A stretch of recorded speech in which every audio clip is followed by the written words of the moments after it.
Kú dédé àsìkò gbogbo ibi tẹ́ ti ń gbọ́ mi lé lóko tàbí lẹ́yìn òde, ẹ jẹ́ kí a gbàdúrà. Bàbá wa Ọlọ́run wa olùfẹ́ wa wọn, àgbẹ̀yìnga ṣe iná ba fún àwọn ogun tí ẹ ṣẹ́ fún wa, èyí tẹ́ ń ṣẹ́ lọ́wọ́ àti èyí tẹ́ ò tún ṣẹ́. Àdúpẹ́ nítorí pé ẹ ó mú wa la ọdún yìí já pẹ̀lú aṣẹ́gun, a ó sì wọ ọdún tuntun pẹ̀lú ìṣẹ́gun, a ó jẹ́ aṣẹ́gun àti olúborí. Ògo ni forúkọ mímọ́ yín. Ọ̀rọ̀ tí a ó gbọ́ lẹ́nu yóò ṣe ayé àti ọkàn ara wa ní rere, nítorí a ó jẹ́ olùgbọ́ àti olùṣe ọ̀rọ̀ náà. Torí tí a gbàdúrà lórúkọ Jésù Kristi Olúwa wa, àmín. Ìwé ọ̀run ṣíṣí tí a ti ọwọ́ olùṣọ́ àgùntàn yín náà kọ Adéjàre Adébóyè kọ, èní ọjọ́ ìkẹtàléníogún oṣù kejìlá, ọjọ́ ìṣẹ́gun. Òní ọjọ́ ìṣẹ́gun, ọjọ́ kẹtàlélógún oṣù kejìlá. Àkòrí tí a ó gbéyẹ̀wò sọ wípé àwọn ohun tó ń gbé ìfàmì òróró yàn apá kẹta. Àwọn ohun tó ń gbé ìfàmì òróró yàn apá kẹta. A mú àkọ́sórí wa nínú ìwé ìṣe àwọn àpọ́stélì orí ìkọkàndínlógún ẹsẹ̀ ìkọkànlá. Ìṣe àpọ́stélì orí ìkọkàndínlógún ẹsẹ̀ ìkọkànlá. Ọlọ́run sì ti ọwọ́ Pọ́ọ̀lù ṣe àwọn iṣẹ́ ìyanu àkànṣe. Nígbà tí a mú bíbélì kíkà wa nínú ìwé àwọn ọba, ìwé àwọn ọba orí ìkejì ẹsẹ̀ ìkejì, ìwé àwọn ọba kejì orí ìkejì ẹsẹ̀ ìkejì láti ẹsẹ̀ ìkọkàndínlógún títí dé ẹsẹ̀ ìkejìléníogún. Ìwé àwọn ọba orí ìkejì, ìwé àwọn ọba kejì orí ìkejì ẹsẹ̀ ìkọkàndínlógún títí dé ẹsẹ̀ ìkejìléníogún. Àwọn ọkùnrin ìlú náà sì wí fún Èlíṣà pé, kíyèsí, ìtẹ̀dó ìlú yìí dára bí olúwa mi ti rí, ṣùgbọ́n omi burú ilẹ̀ sì sá. Òun wí pé, mú àwo kòtò tuntun kan fún mi wá o, fi iyọ̀ sínú rẹ̀ o. Wọ́n sì mú tọ̀ wá. Ó sì jáde lọ sí ibi orísun omi náà. Ó sì da iyọ̀ náà síbẹ̀, ó sì wí pé, báyìí ni olúwa wí o, èmi ṣe àwòtán omi yìí o láti ìhín lọ, kì yóò sí ikú mọ́ tàbí aṣálẹ̀. Bẹ́ẹ̀ ni a ṣe àwòtán omi náà títí di òní olónìí, gẹ́gẹ́ bí ọ̀rọ̀ tí Èlíṣà sọ. Wàyí ẹ tẹ́tí bẹ̀rẹ̀ jẹ́ láti gbọ́ ohun tí olùṣọ́ àgùntàn yín náà kọ Adéjàre Adébóyè ní fún wa ní èní ọjọ́ ìṣẹ́gun. Lánàá mo mẹ́nubà pé Ọlọ́run nílò kí ọwọ́ rẹ kí ó mọ́, kí ó bá lè lò láti ṣe àwọn iṣẹ́ ńlá. Ó yẹ kí ọwọ́ rẹ mú ìbùkún fún àwọn ènìyàn rẹ ni o, kì í ṣe ìdàkejì.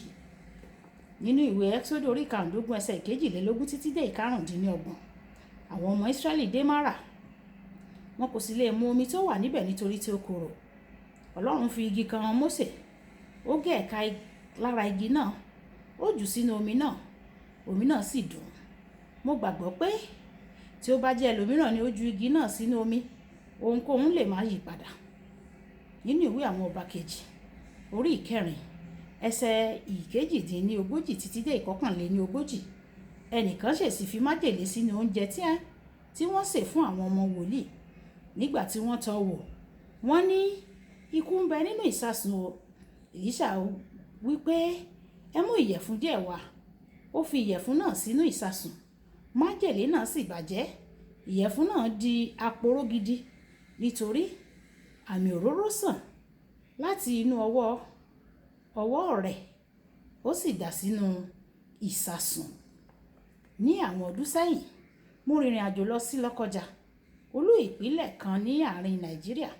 Mo sì rí igi ńlá kan ní ojú ọ̀nà láàárín ìlú náà. Wọ́n kọ́ ọ̀nà náà yí igi náà ká.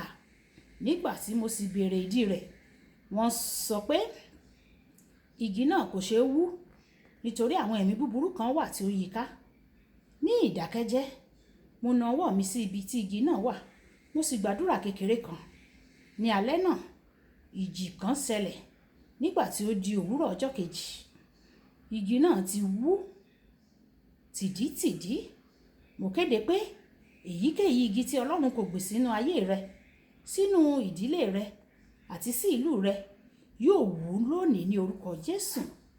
Olúwa Ọlọ́run ṣe àwọn iṣẹ́ ìyanu pàtàkì láti ọwọ́ Pọ́ọ̀lù.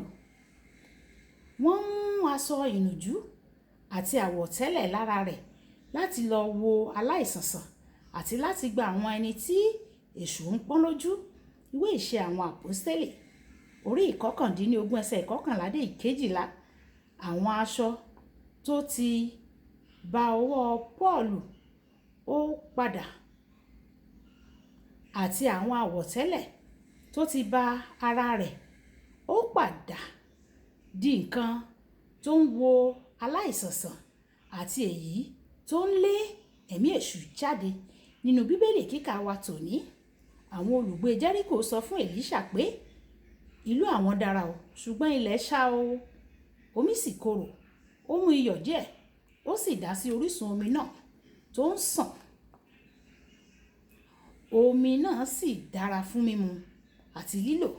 Kì í ṣe iyọ̀ náà ló ṣe iṣẹ́ ìyanu náà o, bí kò ṣe ọwọ́ ẹni àmì òróró tó da iyọ̀ náà.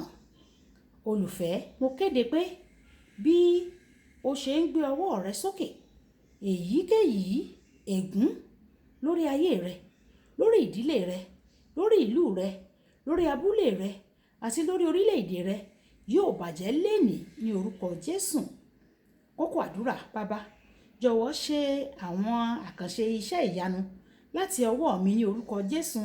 Bàbá mi, Olúwa, ẹ ṣe àwọn iṣẹ́ ìyanu láti ọwọ́ mi. Ẹ gba ọwọ́ mi lò kí ẹ ṣe iṣẹ́ ìyanu láti ọwọ́ mi gẹ́gẹ́ bí ẹ ti lo ìbàntẹ́ Sọ́ọ̀lù àti ìnújú rẹ̀. Olúwa, ẹ gba ọwọ́ mi ṣiṣẹ́ ìyanu. Ọlọ́run yóò ṣiṣẹ́ bẹ́ẹ̀ fún wa ní orúkọ Jésù. Olúwabùkọ́lá Ayako ní orúkọ mi. Ẹ máa bá mi like, ẹ máa share, kẹ́ máa comment nípa ẹ̀ kí àwọn èèyàn kí wọ́n lè jẹ àǹfààní Ọ̀run Ṣíṣí Yorùbá. Ẹ ṣé tẹ́ ń tẹ́tí sí Ọ̀run Ṣíṣí Yorùbá. Ọlọ́run Olódùmarè yóò tẹ́tí sí igbe àti ẹ̀bẹ̀ yín. Ó dàbọ̀.